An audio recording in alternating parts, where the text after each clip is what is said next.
Hello students. आज हम इस वीडियो में लेकर आए हैं हिंदी का अनुच्छेद नंबर 12। जो छात्र जवाहर नवोदय विद्यालय कक्षा 6 के प्रवेश परीक्षा की तैयारी कर रहे हैं, ये वीडियो उनके लिए बहुत उपयोगी वीडियो है। और इससे पहले 11 अनुच्छेद जो है हम चैनल पर पहले से ही अपलोड कर चुके हैं। तो पहले इसको अच्छी तरह से पढ़ लेते हैं कि अनुच्छेद में क्या दिया गया है, फिर इस पर आधारित इन 5 प्रश्नों के उत्तर हम देंगे। तो यहाँ से है ये। सुनीता जब 5 वर्ष की थी, उन्होंने टीवी पर नील आर्मस्ट्रॉन्ग को चांद पर उतरते देखा। वर्ष 1969 में नील आर्मस्ट्रॉन्ग चांद पर उतरने वाले सबसे पहले व्यक्ति थे। सुनीता उनसे बहुत प्रभावित हुई। सुनीता बताती हैं कि बचपन में उनकी खेल कूद में बहुत दिलचस्पी थी। उन्हें तैराकी की खास तौर पर पसंद थी। पढ़ाई में वे कभी आगे नहीं रहीं। सुनीता बनना तो गोताखोर, जिसको इंग्लिश में डाइवर कहा जाता है, चाहती थी, पर बन गई हेलीकॉप्टर पायलट। एक दिन उन्हें किसी अंतरिक्ष यात्री से पता चला कि वे आगे पढ़ाई करें तो अंतरिक्ष में जा सकती हैं। फिर क्या था, सुनीता ने डट कर आगे पढ़ाई की, ट्रेनिंग ली और अब वे अंतरिक्ष में सबसे लंबे समय तक रहने वाली पहली महिला हैं। तो इसके आधार पर यहाँ पहला प्रश्न है, दिलचस्पी शब्द का अर्थ क्या है? तो दिलचस्पी शब्द का अर्थ रुचि या नापसंद या रुचिकर या अप्रसन्न। तो दिलचस्पी किसी चीज में होना, इसका अर्थ होता है किसी भी चीज में रुचि होना। तो इसका विकल्प नंबर ए जो है सही है। दूसरा प्रश्न है, नील आर्मस्ट्रॉन्ग चांद पर उतरने वाले, पहला ऑप्शन है दूसरे व्यक्ति थे, दूसरा ऑप्शन है तीसरे व्यक्ति थे, और तीसरा ऑप्शन है सबसे पहले व्यक्ति थे, और अंतिम जो ऑप्शन है यहाँ डी, अंतिम व्यक्ति थे। तो यहाँ दिया गया है कि नील आर्मस्ट्रॉन्ग चांद पर उतरने वाले ये सबसे पहले व्यक्ति थे। तो यहाँ पर ये जो विकल्प सी है, सबसे पहले व्यक्ति थे, ये बिल्कुल सही होगा। तीसरा प्रश्न ये है, सुनीता की बचपन में खाली जगह में बहुत दिलचस्पी थी।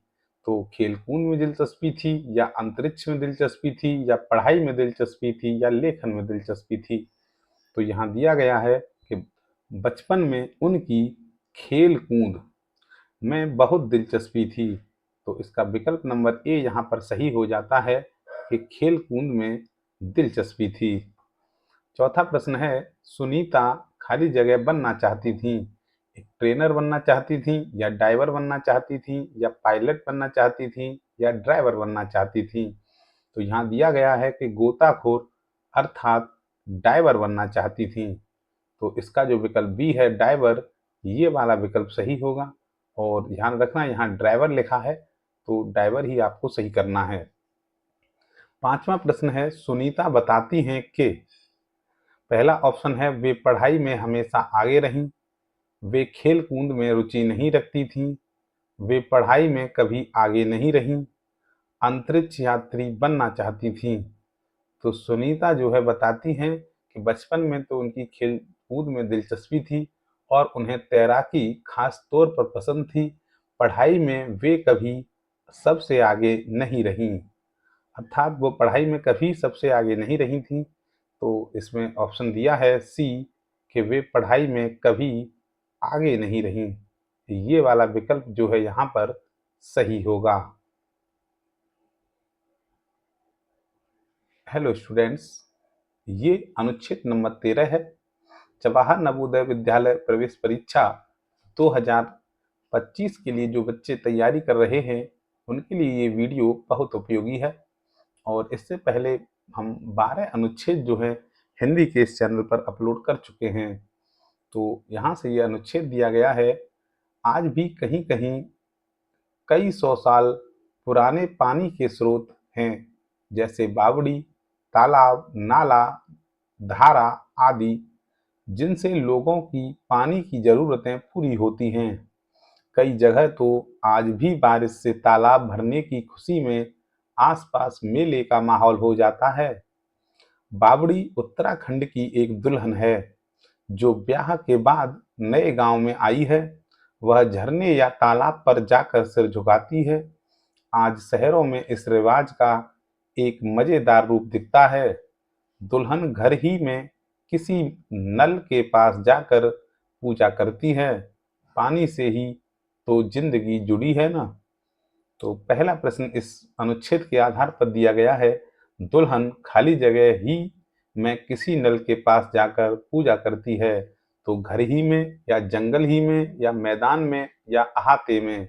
तो यहाँ दिया है कि घर ही में दुल्हन जो है नल के पास जाकर पूजा करती है, तो इसका विकल्प नंबर ए घर जो है सही कर देंगे। दूसरा है, निम्नलिखित में से कौन सा शब्द तालाब का समानार्थी है? तो पहला विकल्प तड़ाक दिया है, दूसरा तिमिर, तीसरा कलश और चौथा तरवर। तो यहाँ जो ये तिमिर है इसका अर्थ अंधेरा होता है, और ये कलश जो हैं वो वही कलश होते हैं जो मंदिरों के ऊपर लगे होते हैं, और तरवर यहाँ वृक्ष यानी पेड़ को कहा गया है। तो जो तड़ाग होता है इसका अर्थ यहाँ पर तालाब या सरोवर होता है। तो इसका जो समानार्थी शब्द होगा वो तड़ाग होगा। तीसरा प्रश्न है, आज भी कहीं कहीं खाली जगह पुराने पानी के स्रोत मौजूद हैं। तो पहला विकल्प है कई सौ हजार वर्ष पुराने, या कई लाख वर्ष, या कई सौ वर्ष, या 10 वर्ष। तो इस पैराग्राफ यानी इस अनुच्छेद में दिया गया है यहाँ कई सौ साल यानी कई सौ वर्ष जो हैं पुराने पानी के स्रोत यहाँ मौजूद हैं। तो विकल्प नंबर सी इसका सही है। चौथा प्रश्न है, पानी के स्रोतों में खाली जगह शामिल नहीं है। तो धारा भी एक पानी का स्रोत होता है, और मरुस्थल ये जो है एक रेतीली भूमि होती है, ये पानी का स्रोत नहीं होता है। और तालाब भी पानी का स्रोत होता है, और बावड़ी ये भी यहाँ तीनों ही, बावड़ी, तालाब और धारा, ये तीनों यहाँ इस अनुच्छेद में दिए भी गए हैं। तो जो मरुस्थल है ये यहाँ पानी का स्रोत नहीं है। तो विकल्प नंबर बी इसका सही है। पांचवा प्रश्न है, अनुच्छेद के अनुसार बावड़ी उत्तराखंड की एक खाली जगह है। तो यहाँ दिया गया है बावड़ी उत्तराखंड की एक दुल्हन है। तो इसका जो है पहला विकल्प दुल्हन जो है सही होगा। बाकी यहाँ जाति, खाई, मरुभूमि और दी गई है, जो कि सही विकल्प गलत हैं।